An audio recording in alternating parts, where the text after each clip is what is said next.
예, 존경하는 손태하 의장님과 선배 동료 의원 여러분, 그리고 홍남표 시장님을 비롯한 5천여 공직자분, 그리고 100만 창원 시민 여러분 반갑습니다. 창원시 진해구 이동 덕산 자안 풍호동을 지역구로 둔 최정훈 의원입니다. 자유와 권리를 빼앗고 사회 제도와 질서를 파괴하는 포괄적 차별금지법 제정 반대 건의문에 대해서 제안 설명드리도록 하겠습니다. 갑자기 왜 이런 이야기를 꺼내는지 궁금해하신 의원님들이 계실 것 같은데, 물론 요 근래에 좀 특별 이슈로 서울에 많은 인파가 모여서 시위를 했었는데요.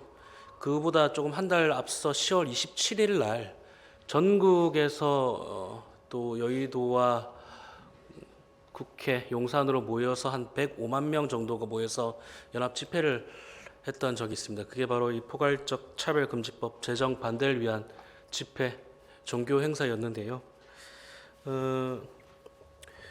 민주화 이후에 차별이라는 새로운 문제가 등장하기 시작하면서 여러 가지 사회적 관심도 함께 커졌습니다. 그래서 차별금지법 제정 시도가 계속해서 있어 왔습니다.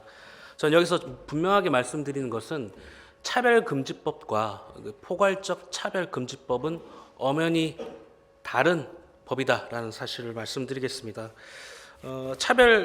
사회적 불평등과 차별 문제를 개선하기 위한 차별금지법은 주로 성별이나 장애 등 특별한 사회나 고용의 특정 영역에서 차별을 금지하는 것을 말하는데요.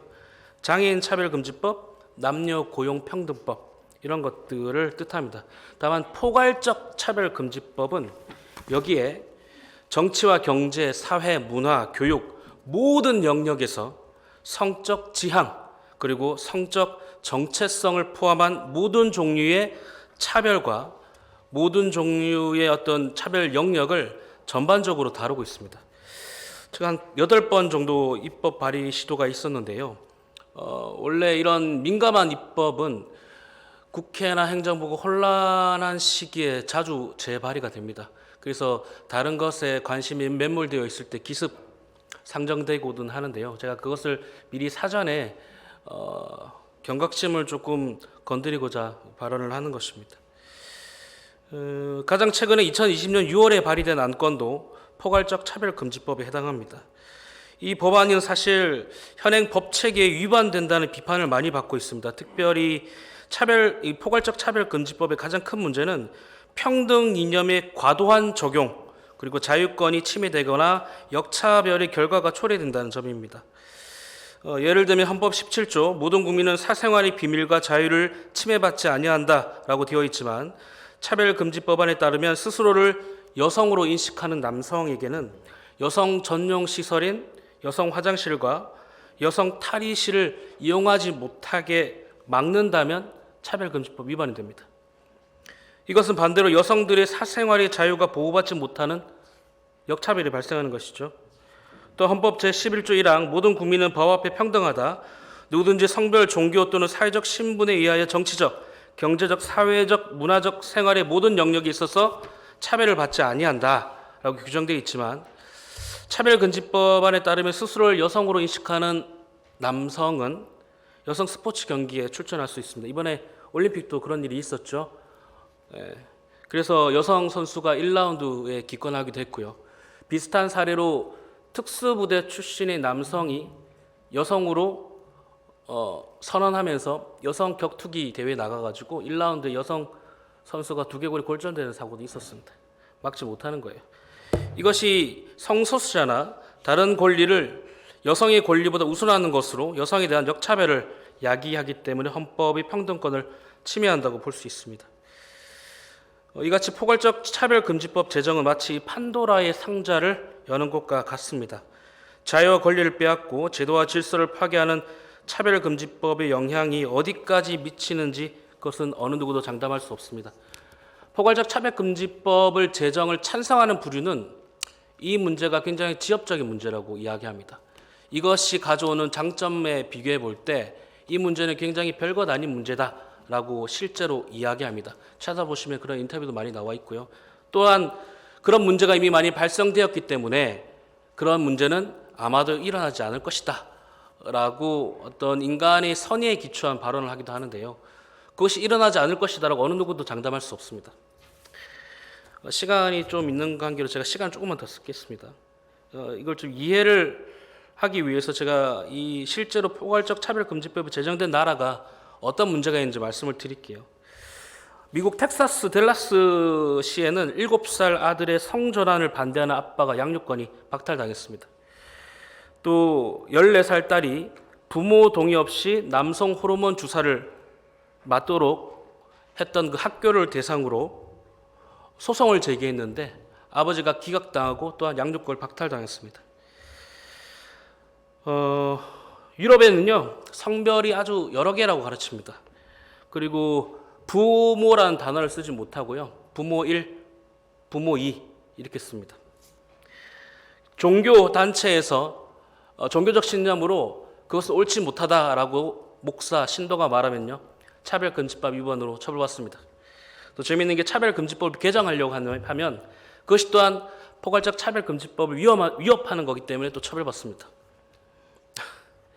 실제로 캐나다에 사는 14살 딸은 여학생은 호기심에 조금 친구들과 친해지고자 학교에서 남성이 되고 싶다라고 말 한마디 하는 순간 학교에서 부모 동의 없이 호르몬 치료를 시작했습니다. 그리고 호르몬 치료를 시작하는 순간 그 학생은 남자 이름을 학교에서 부여받고 남자 화장실을 쓰기 시작했는데 남자 화장실에서 집단 성폭행을 당합니다. 근데 학교에서는 알리지 못했어요. 왜냐하면 알리는 순간 그 학생이 왜 남자 화장실을 썼는지 이야기해야 되고, 이야기한다는 것은 그 아이의 성적 정체성이 바뀌었고 호르몬 치료하고 있다는 사실을 부모한테 알려야 되기 때문이에요. 부모한테 알리는 순간 성적 자기 결정권을 침해하는 것이기 때문에 알릴 수가 없었습니다. 그래서 결국 보호시설에 가게 됐는데, 보호시설에는 네가 남성이라는 적극적인 스탠스를 취하지 못했기 때문이니 유방을 절제라는 지시를 받았답니다. 결국 호화 변호인단을 통해서 양가 부모가 그 아이를 꺼내왔는데요, 그 과정에 법원에서 그 사람을 그네라고 칭했다고 그 법원에서 쫓겨났습니다. 학대했다고. 이것이 포괄적 차별금지법이다. 오늘 우리 성교육 배웠죠. 16세 이하는 성적 자기결정권이 없다. 그래서 동의한다 하더라도 비동의 강간죄가 성립된다고 했잖아요. 이 법이 통과되면 7살, 8살, 9살도 성적 자기결정권이 생깁니다. 내가 오면 누구하고도 관계를 맺을 수가 있고 그것을 지적하는 순간 차별금지법 위반이 되는 겁니다. 이 법을 시도가 지금까지 국회에서 8번 있었습니다. 또 시도하려고 하는 그런 시도를 저는 이 시점에서 다시 한번 경각심을 고취시키고 금지해야 한다라는 의사를 표명하고자 반대 건의안을 발의합니다. 이에 국민적 갈등 양상을 더욱 심화시키고 사회적 혼란을 야기하는 차별금지법으로부터 시민과 우리 가족, 아동들을 지키기 위해서 자유와 권리를 빼앗고 사회제도와 질서를 파괴하는 포괄적 차별금지법 제정을 반대하며 다음과 같이 건의합니다. 하나, 국회와 국가인권위원회는 자유와 권리를 빼앗고 사회제도와 질서를 파괴하는 포괄적 차별금지법안이 발의될 때 충분하게 검토하여 해당 법률이 미치는 사회적 영향력을 고려하라. 하나, 국회와 인권위원회는 사회적 갈등을 증폭시키는 포괄적 차별금지법 제정 시도를 멈추고 다양한 의견에 대해 정치, 사회, 종교계 등 여러 사회조직 간 협의를 거쳐 대안을 도출하라. 하나, 창원시는 국민적 갈등 양상을 더욱 심화시키고 사회적 혼란을 야기하는 포괄적 차별금지법 제정에 대한 시민의 우려하는 목소리를 정부와 국회에 강력히 전달하라. 기타 사항은 배부해드린 건의안을 참고해 주시기 바라며 아무쪼록 건의안이 원안대로 채택될 수 있도록 의원님들의 적극적인 협조를 부탁드립니다. 감사합니다.